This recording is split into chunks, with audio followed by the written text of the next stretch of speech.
Day already? Where did that go? So, let the roll reflect that all council members are present, and we do have a quorum. Council members, are there any correction to the minutes from December 16th? Seeing none, they are approved. Is there anyone who would wish to speak to the council at this point on the consent agenda or anything other than the consent agenda? Please step forward and state your name and your address. Anyone to speak? Okay. Council members, are there any council items to be considered? Okay, seeing none. Council, I would accept a motion to approve the consent agenda. Councilmember Vaughn? Oh, he's accepting. Okay, Councilmember Fulch? Your Honor, could I please pull an item?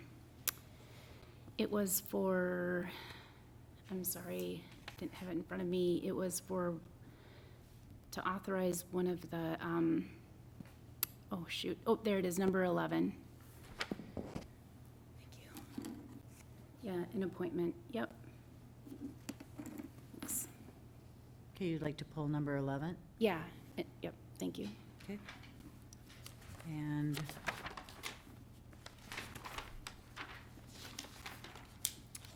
Should I go under administration? okay, we'll make that number 4 under administration. Thank you, Your Honor. Okay, council, now I'll accept a motion to Councilmember Vaughn. Councilmember Brox. All those in favor of accepting the consent agenda, accept the number 11, moving that to administration. All those in favor, aye. Aye. Aye. Opposed? Okay, motion carries. Tonight we have 2 public hearings. For sake of continuing, we will consider action on each of the ordinance amendments immediately following its presentation. Welcome, John. Thank you, Madam Mayor and City Council members. First public hearing we have tonight is an ordinance amendment to consider the transfer of original Hastings design standards responsibility from the Planning Commission to the Heritage Preservation Commission. Within the package, I put some information as to what the OHDS are. They are a set of standards that were established about 10 years ago that regulate the form of properties within older areas of the city. Now, it's kind of termed an HPC light as to the effect that it doesn't have National Historic Preservation standards. They're not looking at things as stringent as that, but essentially looking at the form of additions and construction of new properties to ensure that they fit within historic or older neighborhoods. This was something that was established within the zoning code and has been the responsibility of the Planning Commission since its inception. What we're asking tonight is to consider an ordinance amendment in which the responsibilities would be transferred to the Heritage Preservation Commission. The reason behind this is the areas in which the HPC operates and the type of review that is administered with the OHDS more closely aligns with that commission than it does with the Planning Commission. They're more in-depth in looking at form type of issues in older portions of town, and so that would be the change that would move forward tonight. I believe it is the HPC's goal that upon the transfer that they would take a look at the standards themselves and potentially offer changes to that in a future amendment. This is a public hearing and second reading. We did authorize the public hearing and conducted the first reading at the last City Council meeting on December 16th. We also had the Planning Commission review this on December 9th. They did recommend approval of it on a 6-0 vote with little discussion on that. We did have 2 people that spoke during the public hearing that were looking to get some clarification on the role of the HPC and their administration of these standards that they were transferred.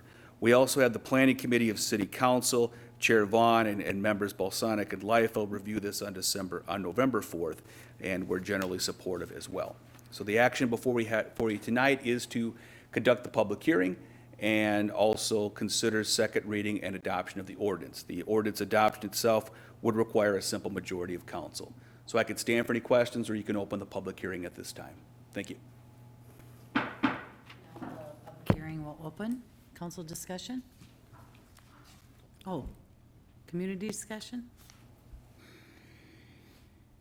No community discussion? Okay. I will close the public hearing.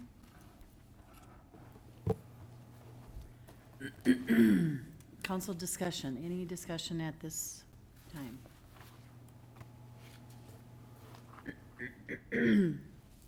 Seeing no discussion, council, I will accept a motion to accept. Councilmember Vaughn. Your Honor, I make a motion that we approve the city code amendment transfer of OHDS to the HPC. And a second by Councilmember Balsonic. All those in favor? Aye. Opposed?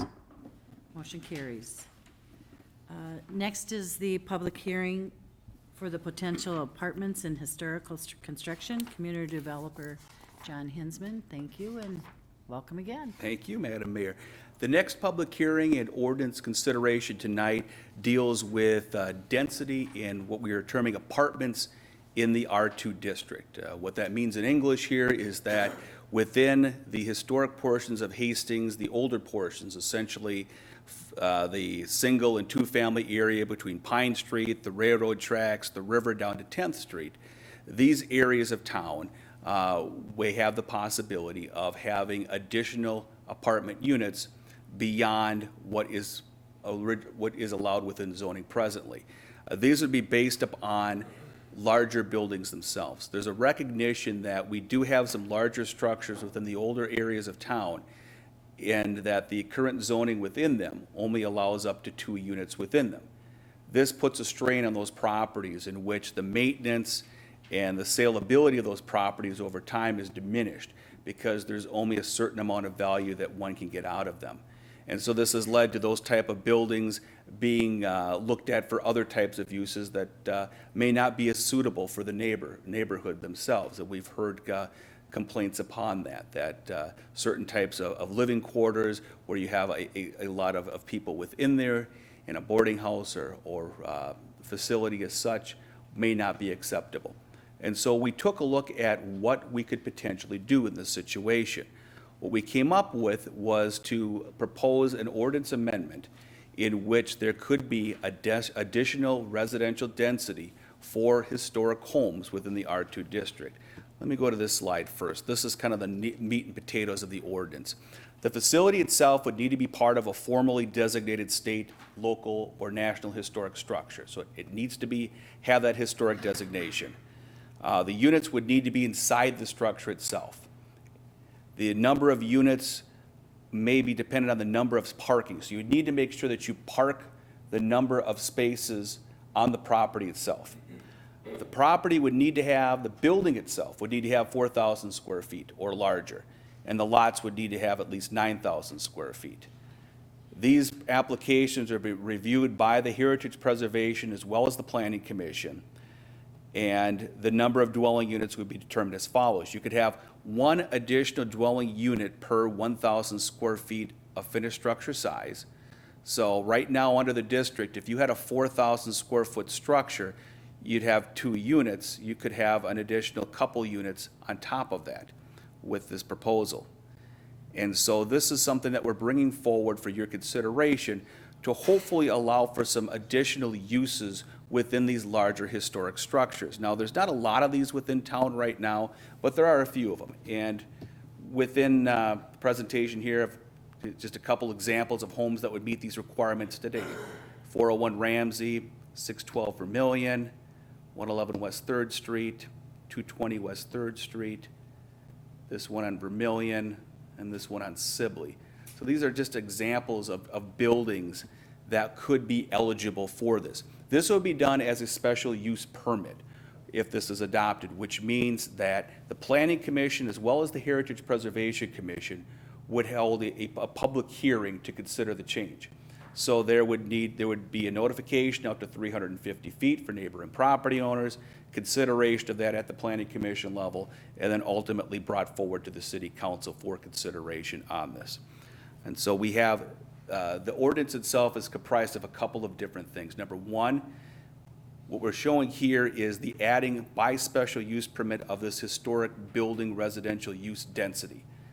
And we have an addition added to the zoning code in which we define exactly what it is, which is this draft proposal I went through just a second ago. Also, a small portion of that amendment which looks at our residential lot regulations, cleaning up an error or something that's no longer within the code, and then also making reference, more importantly, to these residential lot regulations back to the standards that were adopted, so it's more clear as to what is allowed within the district itself. So we did have the Planning Commission take a look at this with a public hearing on December 9th. Planning Committee of Council also looked at this at their November 4th meeting. We're generally supportive of the changes as well. So this is a public hearing. You can open it at this time, or I could stand for any questions. Thank you. A public hearing for the apartments and historic structures. Anyone from the community wish to speak to this? Anyone from the community? Okay. I will close the public hearing. Council discussion? Councilmember Vaughn? Thank you, Your Honor. I just wanted to point out this last slide here. When we talked about it at the committee level, this was important to me, and the committee, I believe, agreed with me that this is only approved by a special use permit, because I think it was important that the residents get a chance to have a say. And in the way John had presented it here, they have two options through the planning. They got the Historic Preservation Commission, but the Planning Commission, then it ultimately comes to the council. I just think it was important that the residents, it's an ordinance change, but it also gives that residents a chance to voice their concern, so it's not just, how did that happen in my backyard? So I think that was important to point out. Thank you. Thank you, Councilmember Vaughn. Councilmember Bosanic? Thank you, Your Honor. John, can you explain what's going on there with the R2, the NC and OSP, Sure. I guess it is? Sure. Council member, what's proposed to be stricken here, the NC and OSR, districts, were districts that were thought may be created about 10, 12 years ago. This was after the downtown master plan. And so these references were put within the zoning code. These zoning districts were never established within the zoning code itself. So the references here to both of those, they appear nowhere else within the zoning code.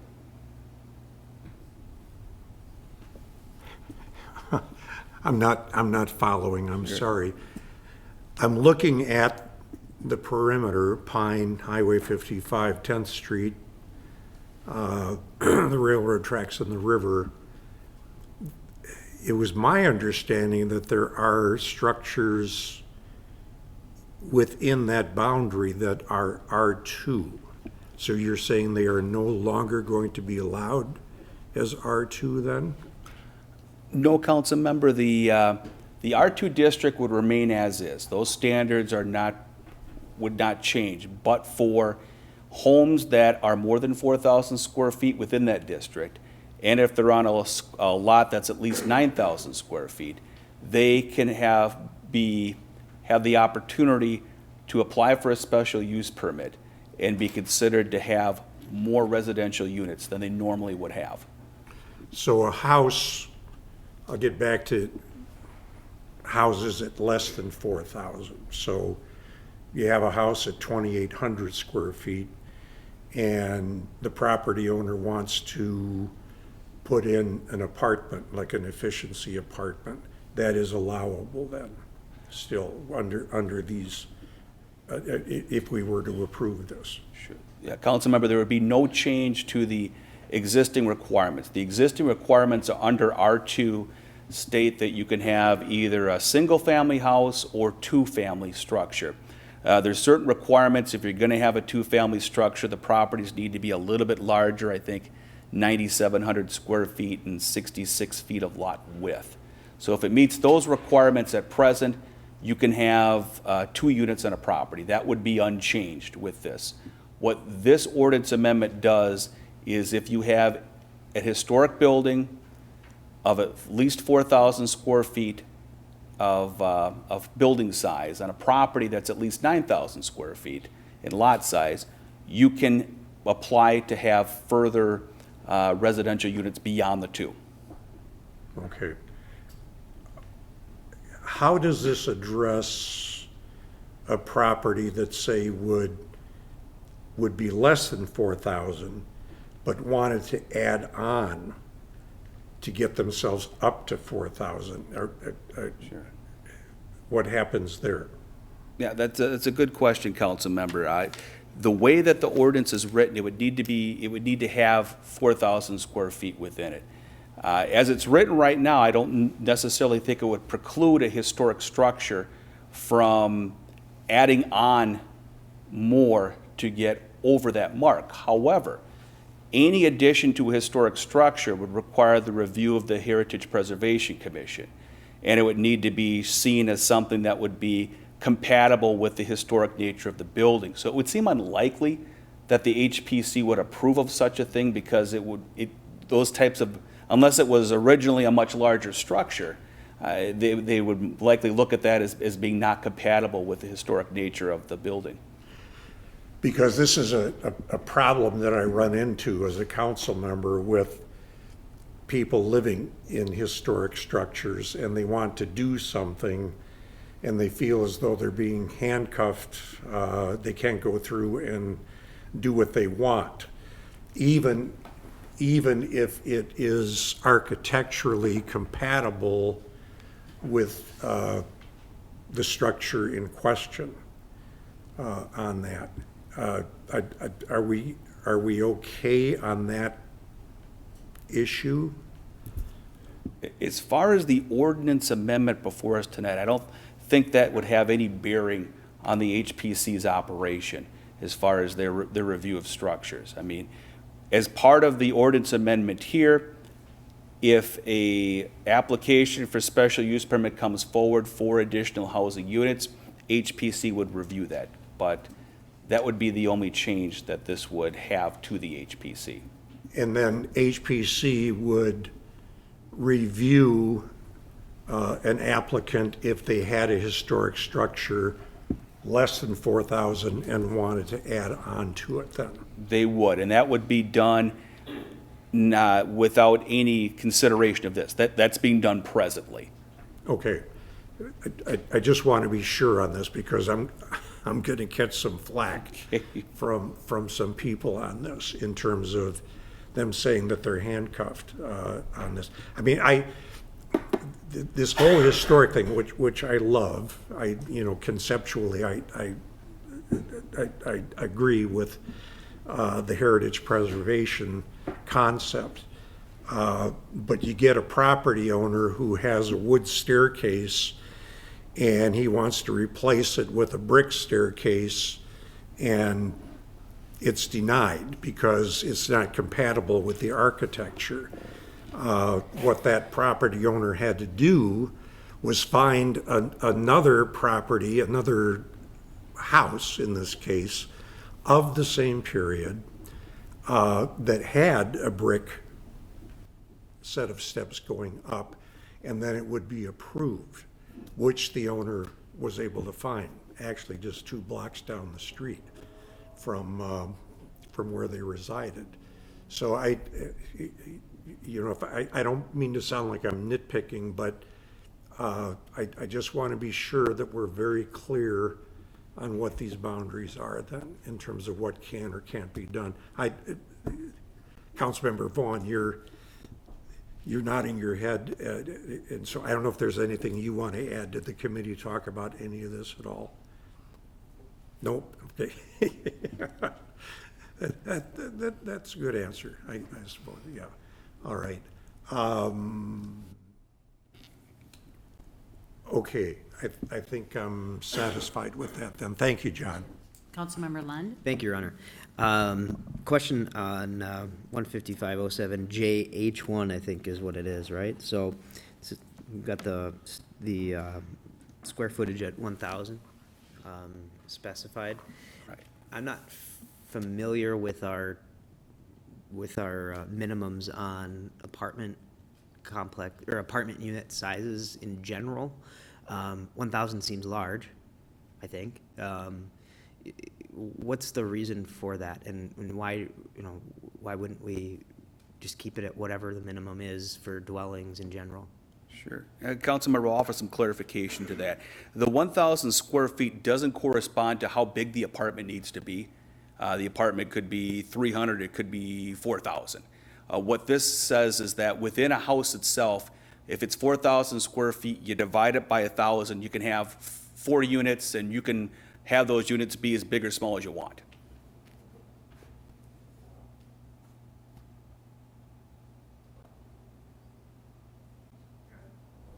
But yet still only four units, is that correct? Right. Do If it we was a- have some, sorry, but I'm just trying to, I guess I'm trying to get my head in the apartment space here. So if we just had a non-historical apartment building or a fourplex or whatever somewhere else, does it have to be 4,000 square feet to have 4 units? Even if there's a blend of different square footages per unit? Council member, if we take a look at, putting this ordinance amendment aside here, just the ordinance requirements that we have within the city itself, we don't have anything, I don't believe, in zoning code that dictates a minimum size of an apartment unit. What they'll typically have is, when you look at a piece of property, there'll be what's termed a zoning density, which means you can have X amount of units within X amount of acres on a property. And however you arrange that is really up to you and the market.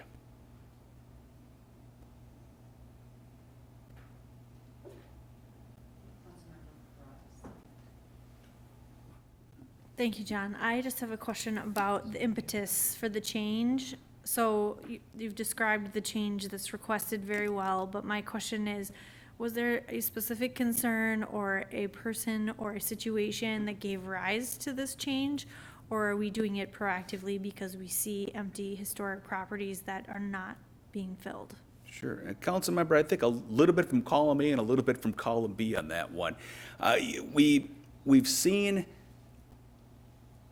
a handful of properties within the R2 district, larger ones, the Rosewood Inn, the old convent property near C School, the Thorwood, as situations where you have larger properties in which they're having difficulty selling those properties because of the number of units that you can get out of those properties under the current zoning code. So, we did speak specifically when we were first looking at this with on the Thorwood Inn property itself, the one on Pine and 4th Street.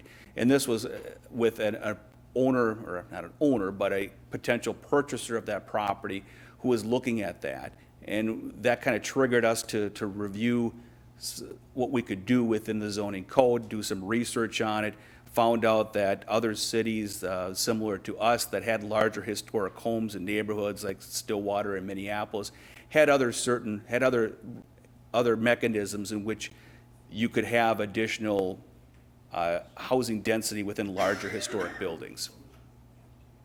Okay, thank you for that. I guess part of what I'm thinking about is that a lot of the communication that we get from constituents is about what I will term, and this is problematic properties or properties in their neighborhood they have concerns about, whether that is a neighborhood that has high density or a housing unit that has high density, whether it's the number of law enforcement calls to that property. It's something that is routinely in our inbox or we're getting phone calls about. So I guess, so that's one of my concerns. The other one is that we all know the housing market is tight and we need places for people to live. We need places for people to live of all income ranges. And so I sort of, in my view, I have these two things that I'm holding in my hands and trying to decide, well, which one of those things is more important.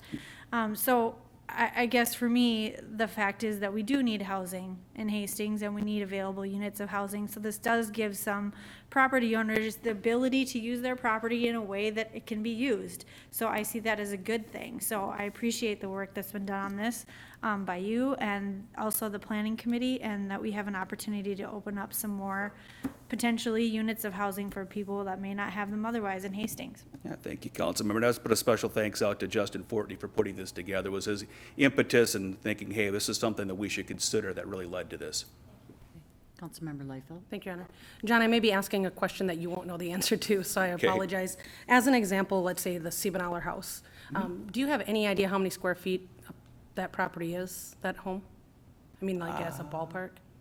I'm thinking a ballpark. Yeah, now, boy. just a rough guess, because 5,000-6,000 Okay. maybe? So my question then comes down to, for instance, say, 4,000 square foot home, if we didn't put this 1,000 square foot cap, could have 13 300 square foot apartments.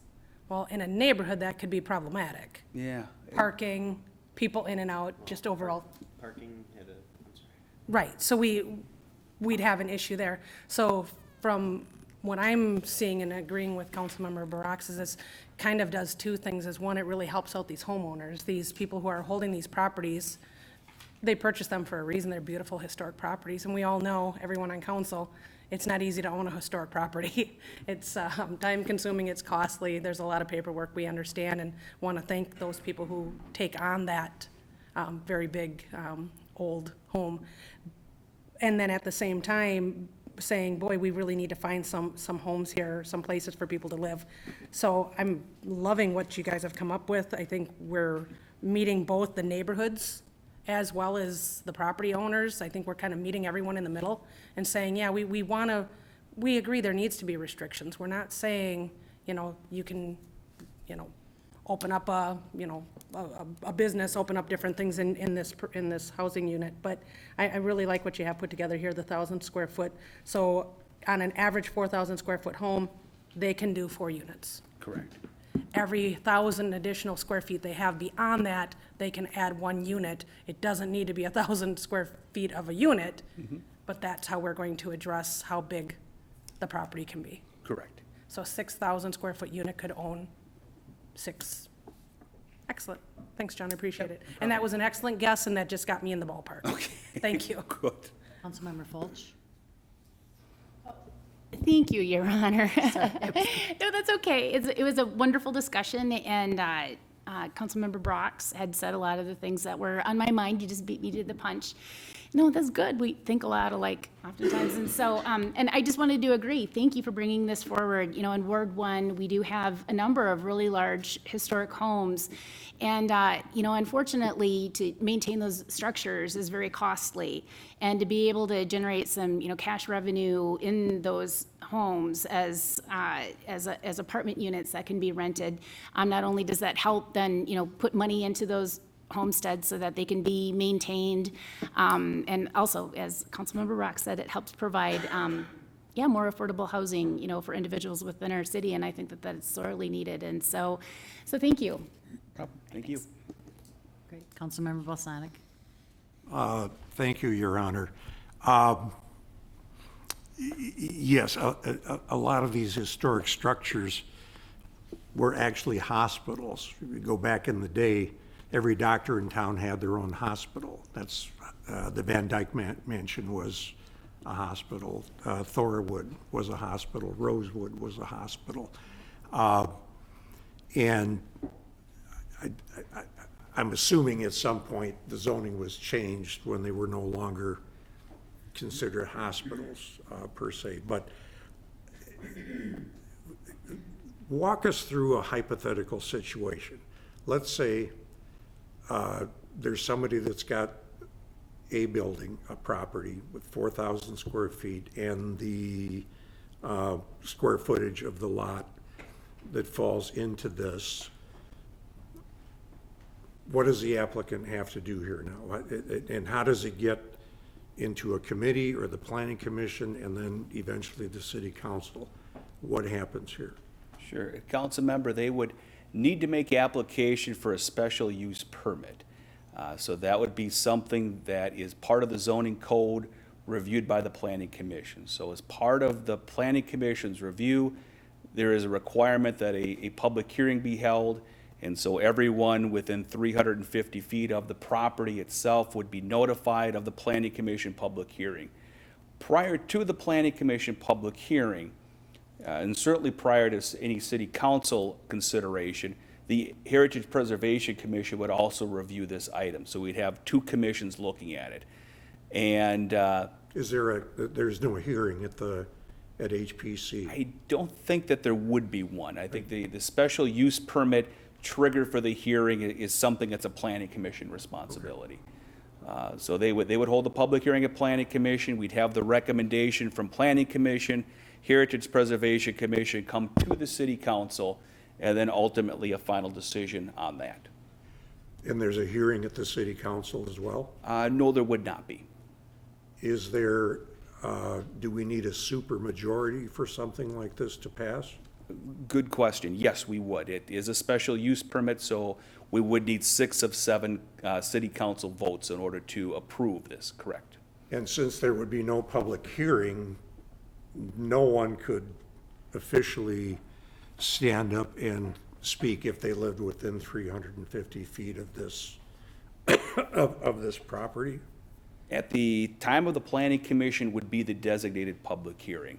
If there was someone who wished to address the council after the public hearing by planning commission, I think the general practice has been kind of on a case-by-case basis on that one. I think I'm kind of looking at our city attorney here. I mean, we've generally allowed testimony to take place, but there's no obligation for that by the city council, and I'm not sure, Dan, if you have anything to add to that. I think that's correct, John, and written submissions might also happen that could be considered by the council prior to the decision as well.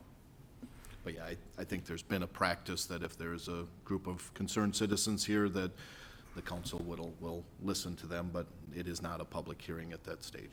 Which I think is something to mention, that it's not, it's not that the property owners are cut out of it. There would be some ability on their part to say something if we were having discussion on it and a motion was up for a vote then. Neighborhood objection is not necessarily anything other than a bully pulpit to the planning commission then. If 25 residences objected within that 350-foot radius, the planning commission could still do what they want to do, right? I think the planning commission is going to base their decision from public testimony, not necessarily on the numbers, but on the quality of it. Is it something that, when they take a look at their responsibility for land use approval, is the issue being brought forward have merit on it? And they'll need to assess whether that has merit in the land use decision in which they're making a recommendation on, so. Would the council have access to the comments that were made by the people at the planning commission public hearing? Certainly, yep. We would have minutes taken of the planning commission meeting,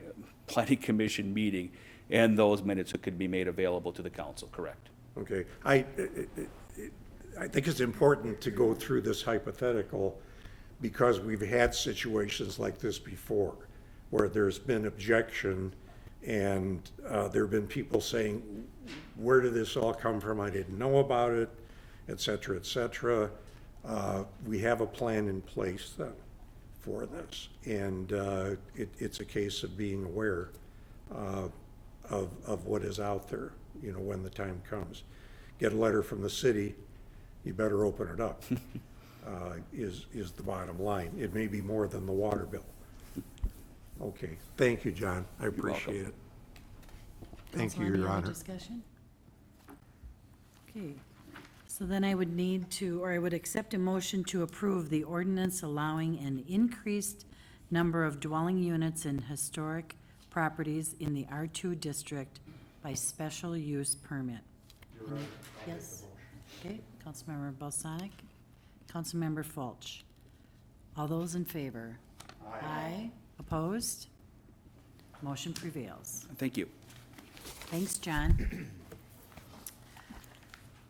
Tonight we have with us Chris Jenkins from the Parks and Recs. Welcome, Chris, and he's going to give us a little update on SHIP. Yes, thank you, Mayor and Council. What you have before you tonight is, it's kind of a three-part thing. It is the statewide health improvement partnership grant. that city staff applied for. Parks and Recreation staff, myself, as well as Economic Development Coordinator Rusty Feifeld. What we're asking for tonight is for council to accept the grant, approve the joint powers agreement with Dakota County, and approve the contract with a consultant to actually complete that plan. What this plan is, it's a people movement plan, very similar to a pedestrian bicycle plan. So it evaluates all of the trail systems within Hastings and how people move about those to get to places. This is not just a recreational plan, it's how people can move across town to get to their desired destinations. Identifying gaps, ensuring that people are able to get from the east side of town to the west side of town in some way, shape, or form that actually makes sense. That is the goal of the plan. The plan will be used then as we move into the future and we talk about transportation planning, public works projects, street projects, trail projects, those sorts of things. This will be a document that helps to guide those projects that come forward. So that's what the plan kind of entails. Staff applied for this grant, and we're notified about a month and a half ago that the plan was approved, or would be approved for funding by Dakota County. And we've been going through some iterations with paperwork to make sure that we have everything right. The documents in front of you have been reviewed by our city attorney, and he has blessed those. We're looking at, it's a $35,000 grant. There's a 10% local match. And you can see the contract price with the consultant is a little over $41,000. So departments between Parks and Rec and Economic Development have that funding within their 2020 budget to be able to make up that piece. So with that, I can certainly stand for any questions. Thank you, Chris. Council, any discussion? Seeing none. Okay, council, I would accept a motion to accept the SHIP grant of $35,000. Approve the grant funding, the GPA between the county and the city, and thirdly, approve the contract with HKGI to conduct the planning effort in accordance with the scope of the work that was presented. Do I have a motion? Councilmember Leifeld? Okay, Councilmember Brock, second. All those in favor? Aye. Opposed? Motion prevails. Thanks, Chris. Thank you.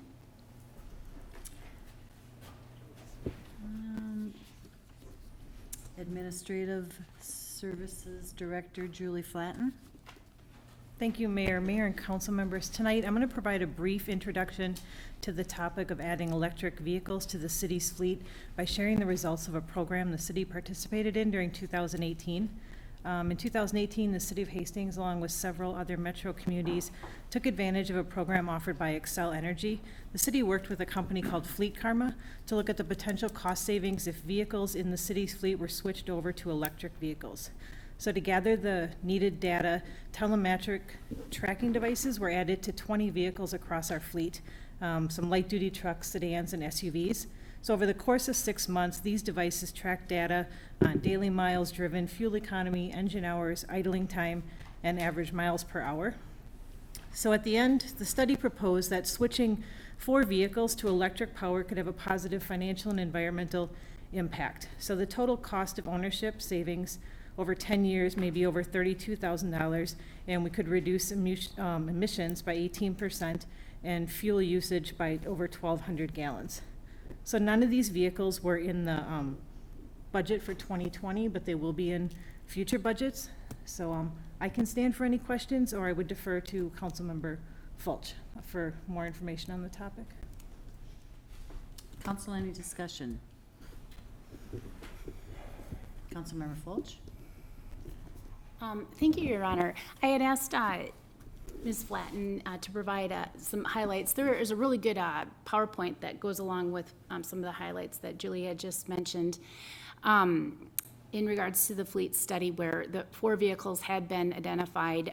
One was already purchased in 2018 where an electric vehicle had been recommended, but the vehicle had already been purchased, the traditional combustion. It was a Tahoe, And so that opportunity was missed. There had been an additional vehicle in the 2020 budget that was removed, and then in the future, there is one for a building maintenance or building inspections vehicle, and there was a fourth. Originally, yeah, it was over $30,000 worth of savings would have been had over the total life expectancy operational costs for those vehicles had they been converted. And so I hope that this upcoming year, as we go through the budget process, those vehicles that were identified for future conversion, if we decide to move forward with that, that we have this conversation further.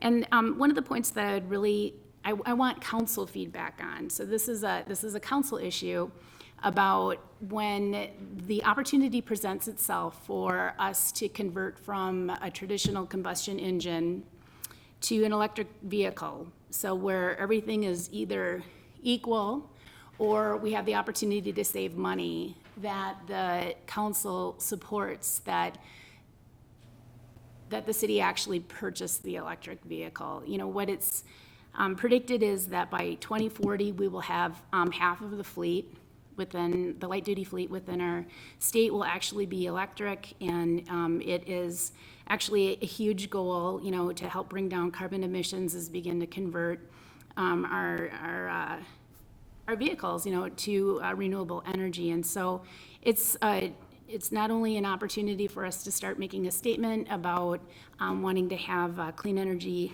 options within our city, but then also, you know, to provide leadership. The county has already taken, you know, a position where they're beginning to electrify their fleet, and they've provided electric charging stations at the Hastings library that's been updated, and then also at Spring Lake Park. And so I would like for us to have, you know, further conversations about that as we go through the budgeting process. And secondly, I know that Xcel Energy is about to release a request for proposals. They have $27 million that they've set aside. I think it has to do with the settlement with the Pollution Control Agency, where they're gonna make two sets of grants available. One is gonna be for fleet studies, which the city has obviously already just, you know, conducted one in conjunction with Xcel Energy. But the second pot of money, which is about to come out, is going to be made available for electric vehicle charging infrastructure to be placed within the city. And so we could apply for grant funds to have that. And, you know, I've been trying to pay attention. I don't think the staff always brings forward if they apply for grants, but there have been a number of grants that have been made available the last year or two through the Pollution Control Agency. It was the Volkswagen settlement money where, you know, funds are being made available for various things like converting like lawn maintenance equipment to electric and things of that nature. And I don't think that the city has taken advantage of those grant opportunities. And so correct me if I'm wrong, but like I said, we don't see everything. But I would really like to see that when this grant becomes available, for staff to take a serious look at it. So I haven't seen the details because the details haven't been released, but I've been given a heads up that the release will be coming soon, and it will be, you know, possible for local governments to apply for charging station infrastructure to be installed. And so that could be for our own fleet, you know, conversion, you know, in the next 1 to 5 years, or perhaps it's beginning to think about infrastructure within some of the city lots, like for instance outside here of City Hall in front of the church on 4th Street, or maybe it's downtown in front of the Rotary Pavilion, places like that.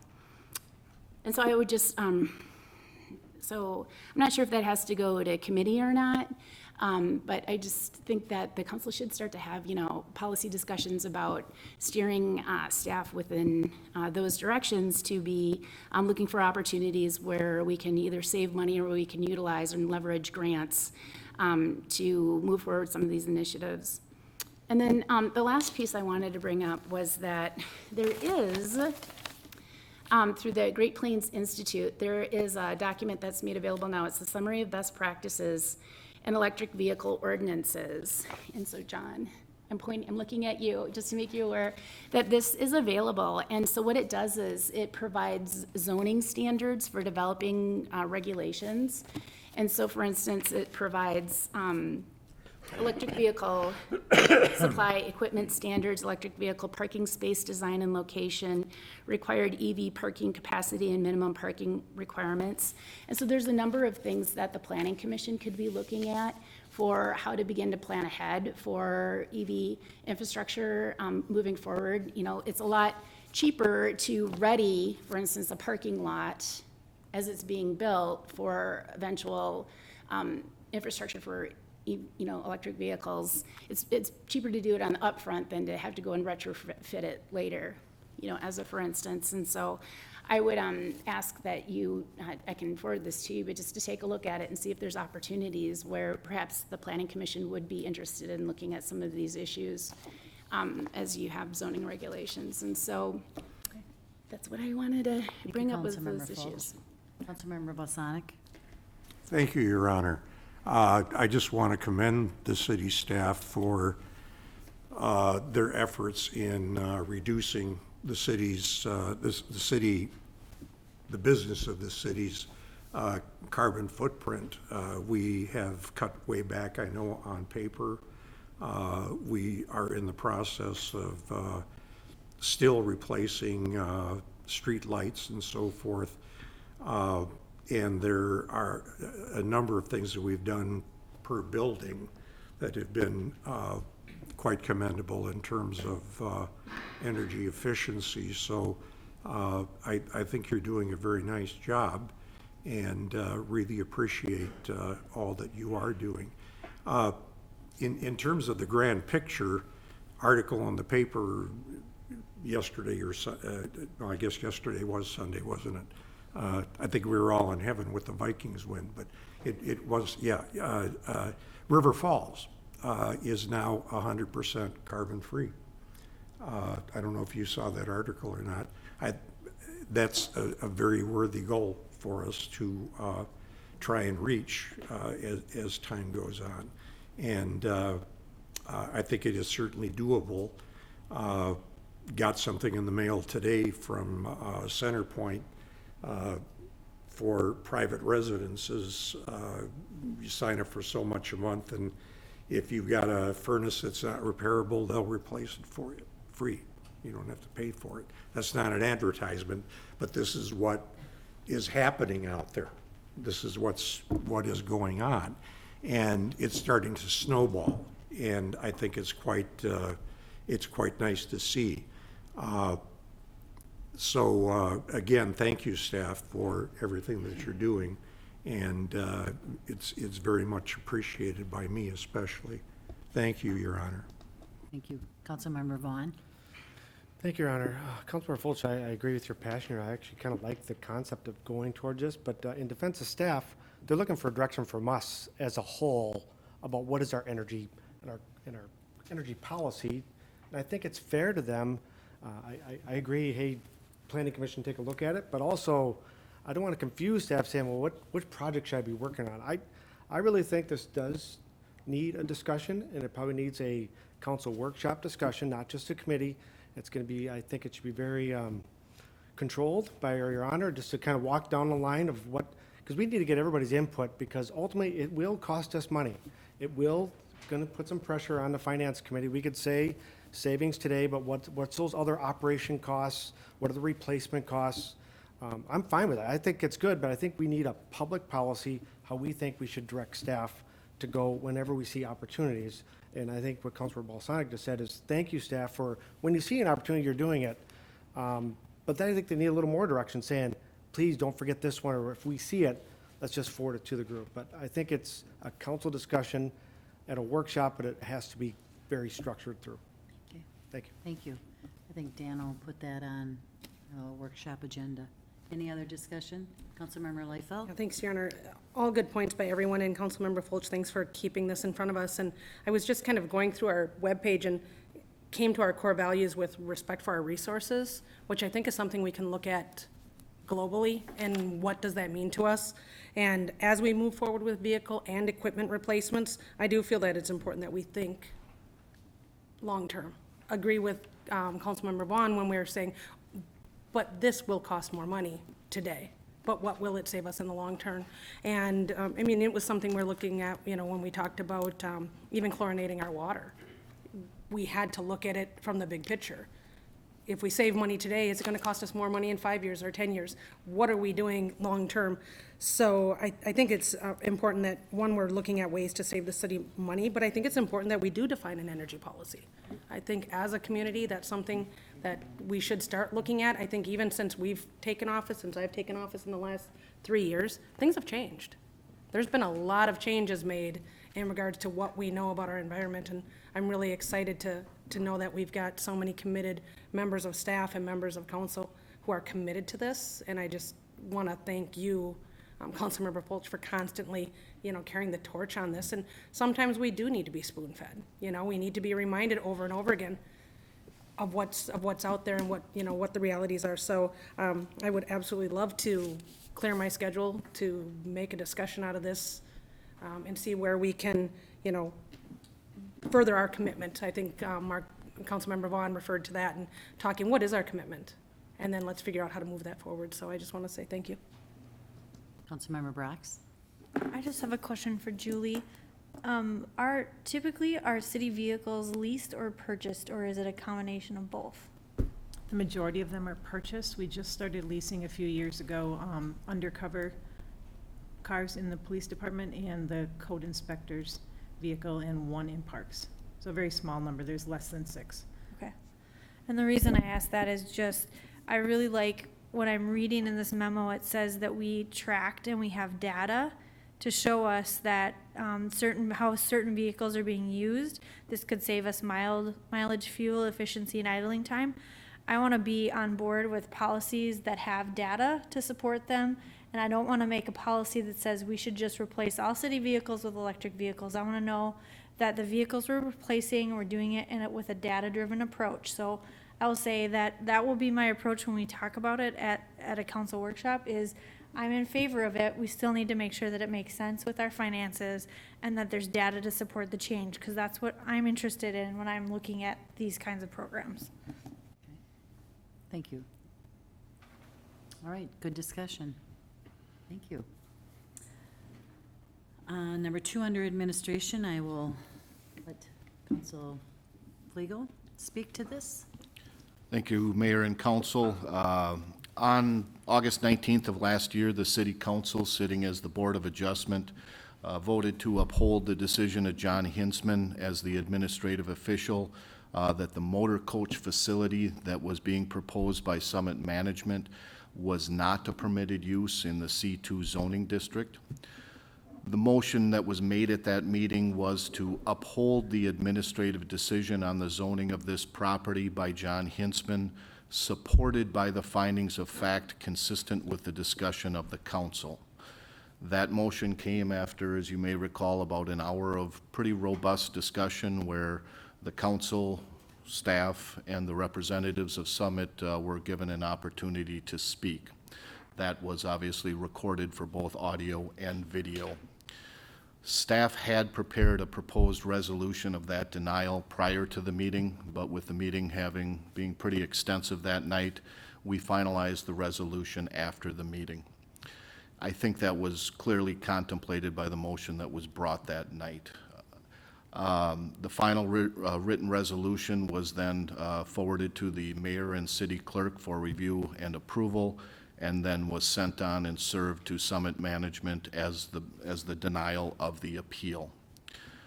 The meeting minutes for August 19th, that meeting correctly reflected that the appeal was denied, but the meeting minutes don't accurately reflect the intent of the Board of Adjustment, which was to adopt findings and conclusions that were noted in the motion and then embodied in the denial resolution. The August 19th meeting minutes, as is standard, were approved at the subsequent September 3rd meeting, and they were approved there. The council took no separate action on the denial resolution at the September 3rd meeting.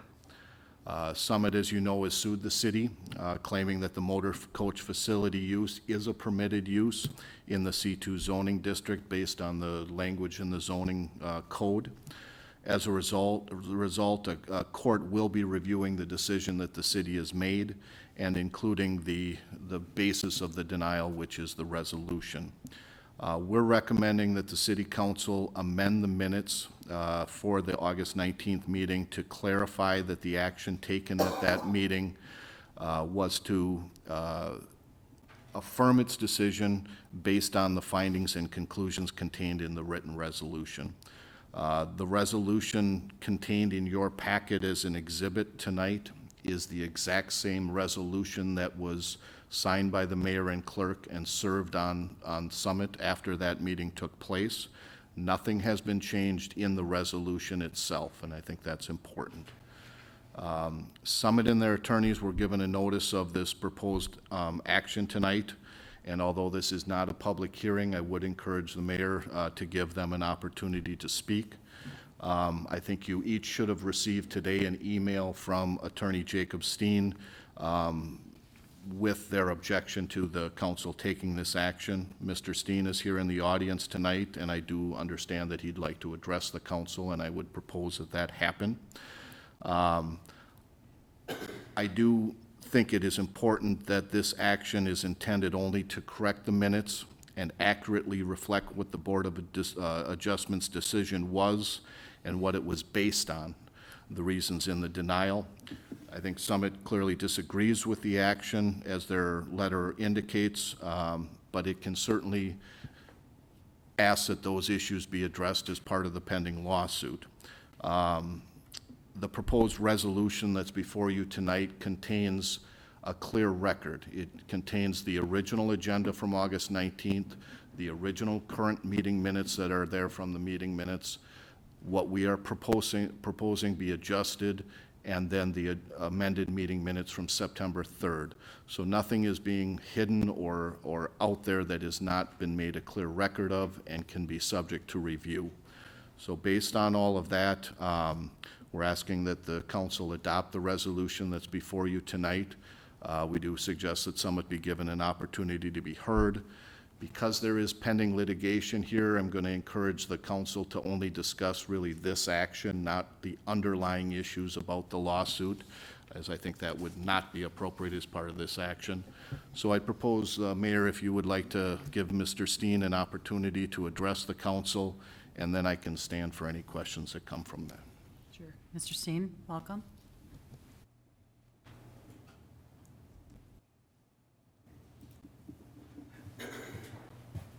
Thank you, Madam Mayor, members of the council. My name is Jacob Steen with Larkin Hoffman Attorneys, and we represent the appellant in this matter. As stated in my letter, which you have received and is now part of the record, we do oppose the proposed council action on behalf of our client, and I want to reiterate that message. As you know, and as the city attorney has indicated, the city's action and the record pertaining to that action is currently the subject of pending litigation. And any action to modify, supplement, or rewrite the record at this time is inappropriate and improper. So for those reasons, we do object to the adoption of the proposed resolution before you tonight. Thank you. Thank you. Thank you, council. I can stand for any questions. This is the information that was contained in the letter from Mr. Steen today. It does not change our recommendation that the city council adopt this resolution. So with that, council, I would accept a motion to amend the meeting minutes from August 19th, 2019, and September 3rd, 2019, in relation to the motion on the item labeled as Resolution 8/12/19. Councilmember Balsonic? Also moved. A second, Councilmember Brox. Call for any discussion. Any discussion, council? Councilmember Balsonic. A quick question for Dan. Is this letter from Mr. Steen then part of the record or not? Yes. Okay, thank you. Any other discussion, council? I'll need a second to the motion. Oh, I'm sorry. Councilmember Brox. All those in favor? Aye. Opposed? Motion prevails. City Administrator Dan Waticha will introduce this next discussion. Thank you. Last year, December 17th, the Utilities Committee met with representatives of Sanitation to discuss their proposal for a rate increase on residential garbage, refuse, and recycling collection. It was really a very helpful, lengthy, detailed discussion to better understand the issues that Tennis is dealing with in their proposal. And it really, to simplify an hour discussion, it comes down to two things. One, tipping fees. Our waste is hauled to the processing facility at Red Wing, and they are increasing rates from $90 per ton to $99 here in 2020, and then another increase to $108 per ton in 2021 next year. That increase is beyond Tennis's control. It was noticed, I guess, a heads up that it might be coming or was likely coming late this fall, but it wasn't until December that they even received an official notice from Red Wing about the increase or the amount of it. The other issue that they're really struggling with, and there was a chart in some of the packet materials, just with the market difficulties and expenses around recycling. So with our collection, the recycling materials themselves, but also the sorting of the refuse to process and pull out recycling materials, it's just a very expensive market to turn that recycled materials around into a marketable product, and those costs are extremely expensive. Tennis's proposal comes out to 35 cents per week, which is how often we get the collection service. On a quarterly basis, which is the frequency of our resident billing, it would be $4.50 per quarter to cover those increased costs. The Utility Committee did vote 2-0. There was one abstention, but voted to recommend these increases January 2020 and again in January 2021 for the City Council. If there's any questions, myself or the committee, also we have Stacy Tennis or Angela Hammond and other representatives of Tennis Sanitation here if there's questions directly for the company. Thank you. Council discussion? Councilmember Vaughn? Thank you, Your Honor. Just a few comments. I appreciate the committee's work. I appreciate the transparency that Tennis showed with this, showing what the actual fees were increased. I see the contract's almost done. I just want to make sure that when we write the next contract, and I encourage Tennis and everybody to apply, but I want to put in there, I do this in my daily work, some of the fees that they can't control get passed on. And I think we go out to get this agreement. We can't control the gas prices either, and we're driving this stuff a long ways away to get rid of it.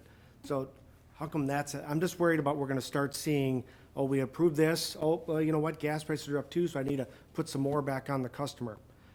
Understandable. I think our pressure should really come from us as a council need to get a formal request to our colleagues at Dakota County. We need to start finding a place in our county so we don't have to drive this product all the way down to Goodhue County. We appreciate our friends in Red Wing. We appreciate Goodhue County, but we need to have our Dakota County work with us so these guys do not have to drive that far away. Thank you. Thank you, Councilmember Vaughn. Councilmember Fulch, sorry. I do look like Joe, don't I? Oh, goodness. So, Thank you. The one thing that I just wanted to add, to this discussion, in Red Wing, what had happened was the facility had a major renovation project that had occurred, and so that's why the tonnages had to be reevaluated, and that increase went up, and so it wasn't something that was in the control of tennis whatsoever. And then the other thing that had happened is that the commodity market for recyclables has tanked in the last year or two, and so they're not getting back, like for instance with aluminum, they're not, receiving that revenue sources they had in the past, and so that's the second hardship that they are enduring. And so, yeah, you're right. I mean, it's something that they couldn't have controlled, but unlike gas prices, it was kind of unforeseen, and the future of the recyclable commodity market is really unknown, because not only do we have, limited places where we can bring our garbage in general, there's not enough facilities that are taking recyclables now and reusing them. That the government hasn't been putting, money into that area as well. And so Tennis has been a wonderful partner within our city, and so we're thankful, to have them.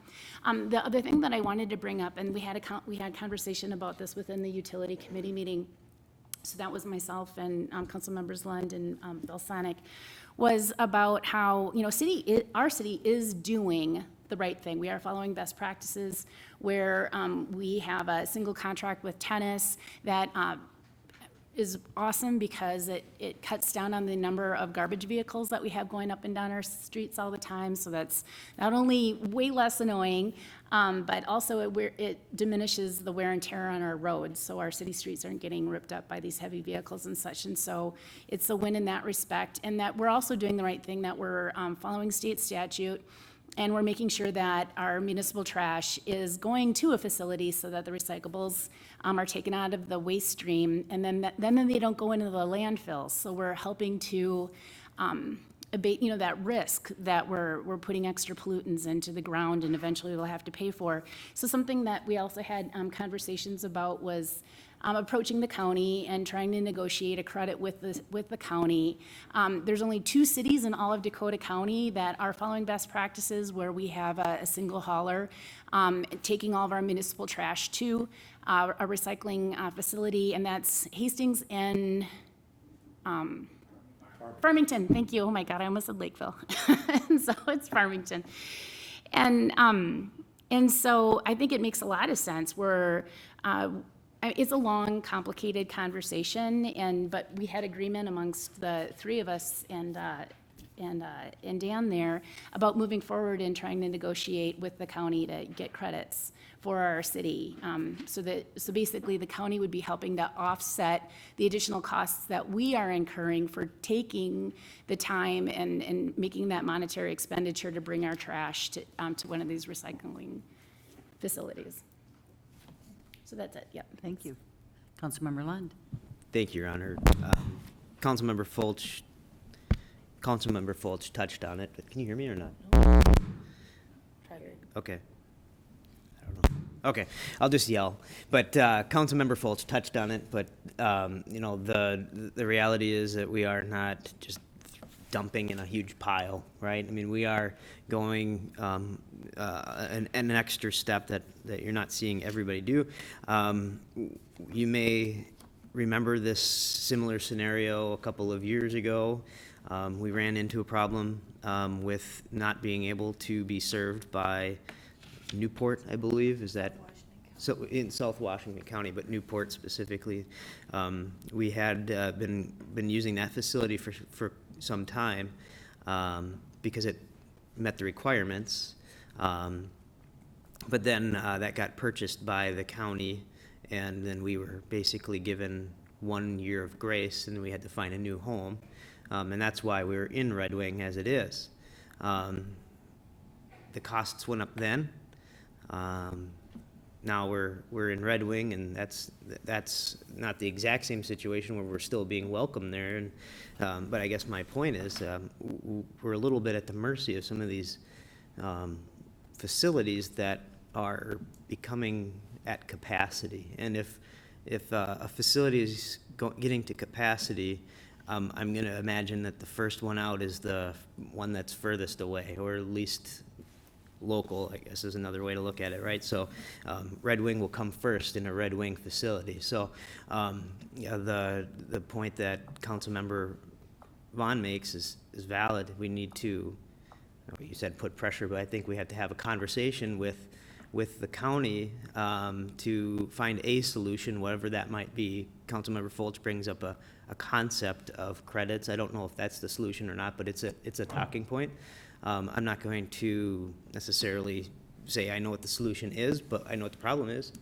And I know that we have a partner that we could possibly work with in the county to figure out how to fix that problem. So I think I'd like to make that a goal of our committee is to figure out a way to have that conversation in the near future, so that when we do get to a point where we're, looking at a new contract with haulers, that we already have something in place, or a plan in place at least, or a discussion in place at least, depending on when the timing hits. But Thank you. Council? Okay, Council, I would accept a motion to approve Sanitation increasing the rates for residential solid waste collection by $4.50 per quarter, effective January 20th, and again, January 21st. Councilmember Fulch? Your Honor, I would just like, I'm not going to make the motion. I think Councilmember Balsonic wants to, but I am going to abstain from this vote. Okay, thanks. Sure. Councilmember Balsonic? Councilmember Vaughn? All those in favor? Aye. So she'll just decline. Okay. Councilmember Fulch? You wanted to pull Yes, thank you, Your Honor. Public Safety Advisory Commission appointment. Yes, Your Honor. And so I just want to first state that I don't have any qualms whatsoever with the appointment of Gary Stevens whatsoever, or our second person that was approved within the consent agenda was Mark Brochart. Thank you. So Mr. Stevens was for Public Safety, and then Mr. Borchardt is for the Heritage Preservation Commission. And then at our last council meeting, we had appointed to HEDRA Bruce. Help me with Bruce's last name. Groblish, who is wonderful, absolutely wonderful individual. And so I have, the point I want to make here is that I'm concerned about gender equity on our commissions. When I noticed with HEDRA that I believe Jen Fox is the only one of the 7 members of HEDRA that are currently on it is a woman. I think Martha Sullivan stepped down, if I'm not mistaken. Is she still there? Okay, then 2 of the 7 are women. The Planning Commission has 2 of the 7 who are women. And then Parks and Public Safety, 2 of the 5.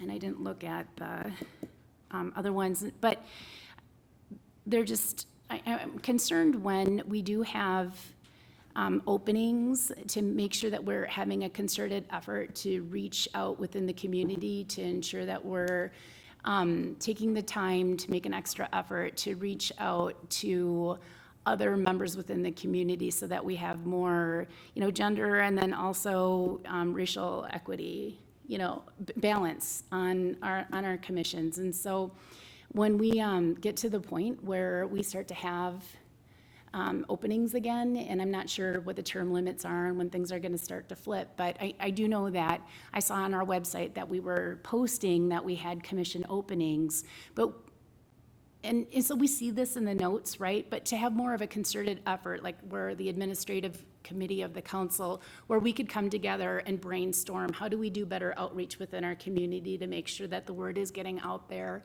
How can we do a better, outreach? Like we have the American Association of University Women within Hastings. What other groups do we have that we could be doing further outreach to, and just to be more mindful and making sure that we're recruiting more fully from our community. So that's my 2 cents about that matter. All right, thanks. Thank you. I think you're still going to have to take up that action. Oh, okay. Make a motion to approve the appointment of Mr. Gary Stevens to the Public Safety Commission, sorry. Yep. Second? Councilmember Lund? All those in favor? Aye. Opposed? Motion passes. Council, do you have any announcements? Councilmember Liefeld. Thank you, Your Honor. So this evening, prior to tonight's council meeting, we met with the city council for a workshop where we discussed Tobacco 21. I know a number of people in the community are anxious to hear what we're doing in regards to this with the recent changes to the federal regulations regarding sale of tobacco products under the age of 21. So we will be meeting this Friday, January 10th at 8:15 a.m. here at City Hall. It'll be the Public Safety Committee of the Council. Which consists of council members Fulch, Baraks, and myself. So just to let everyone know that that meeting has just been added to the agenda. If anyone would like to attend, it will be at 8:15 this Friday, a.m. Thank you, Your Honor. Okay. Any, Councilmember Balsonic. Thank you, Your Honor. 11 years on the council, I don't know if, I can't remember anybody making this announcement, but I've talked to a couple of people on staff and they said I should. My wife and I have moved to a new address, which is now 340 Crestview Drive, still in Ward 2. That was a real trick, but we found a very nice residence and we're quite happy. So for the sake of letting my constituents know and city staff, 340 Crestview Drive. Phone numbers are all the same. Email addresses are all the same. Thank you, Your Honor. Councilmember Vaughn. Thank you, Your Honor. This Thursday, I have another Great River Rail meeting down in Red Wing at 9:30. I just want to let the commission, or our council know that the commission is from elected officials from St. Paul all the way down to La Crosse Planning. You should know that the group is asking for, through MnDOT, a $10 million request in that bonding bill coming up this year. So it's, I don't want anybody to be surprised, like, what is this request? But that's coming through MnDOT. MnDOT is funded through to do the rail study, and we have good partnerships with Wisconsin right now. So that's why they're asking for $10 million because there's some matching funding coming out of the federal level. If all the states are working together, it's from here to get the goal is to get a second train from St. Paul all the way to Chicago. There's one today that comes through Amtrak. The goal is to do some more environmental studies to justify how do we get a second train going, more options for them. So just so you're not surprised if somebody asked you, we are asking for $10 million in the bonding bill with everybody else is asking for a lot too. So it's just a FYI. If you get any questions, you're always welcome to ask me about it. Thanks. Thank you. Okay, I have a few. Thursday, January 9th, the immigrant experience in Hastings is at 6:30 p.m. at the Hastings Middle School Auditorium. Thrive will host a panel of immigrants from around the world who have settled and live in Hastings. Thursday, January 14th is Gray Area Thinking Training Event led by human inclusive trainer Ellie Krug, 6 to 8:30, and that is held at the Hastings Golf Club. Learn how to get beyond grouping and labeling people according to race, religion, politics, and much more. The training is being offered for free and is sponsored by Thrive of Hastings. City offices will be closed on January 20th in observance of Martin Luther King Day. The Finance Committee will meet Tuesday, January 7th at 5:30. Planning Commission will meet on Wednesday, January 8th at 6 p.m. HEDRA will meet on Thursday, January 9th at 6 p.m. Planning Commission will meet Monday, January 13th at 7 p.m. The Public Safety Advisory Commission will meet Thursday, January 16th at 6:30. Our next council meeting is Tuesday, January 21st at 7 p.m. I also want to say I sit at this Diaz between two Dans, and the Dan left to me has a birthday Later this month, on 31st, Monday. past Monday. Argument. Anyway, we want to wish him a happy birthday. And he didn't write that in my notes. So, happy birthday. With that, I'll need a motion to adjourn.